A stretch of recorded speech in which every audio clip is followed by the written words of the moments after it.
The Mario movie just came out, and me being the good little YouTuber I am, I made a review on it.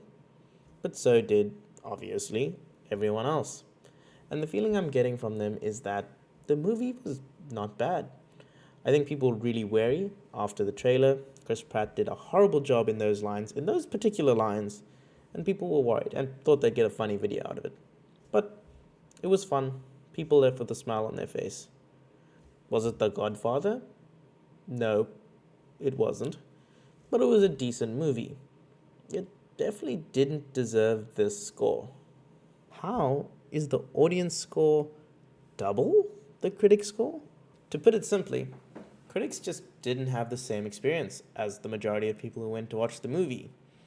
And I think that's because they went to go watch the movie and saw a subpar plot, they saw horrible characters, and annoying, weird music. But the people that actually went to the movie houses on purpose were children, or they were people who've actually played the games before. And that's kind of who the movie was made for. It's catered toward these people so that they can experience the nostalgia, the Nintendo fan service, and the iconic songs being played once again. The movie wasn't for a critic on his fifth review of the day. The divide between critics and audiences can be seen in any movie. But I think it's exaggerated when IPs like Mario come into the mainstream media.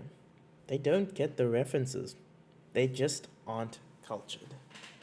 So, what's the point of those critics, or even myself, making a review?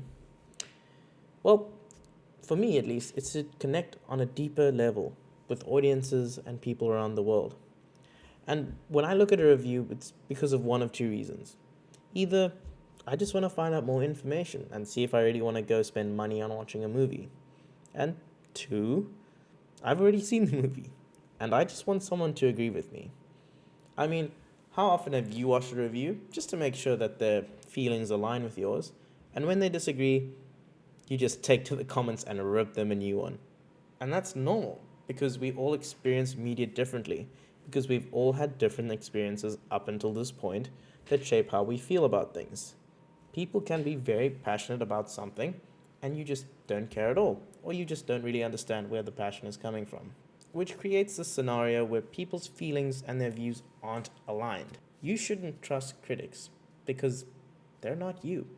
They don't have the same experiences as you do.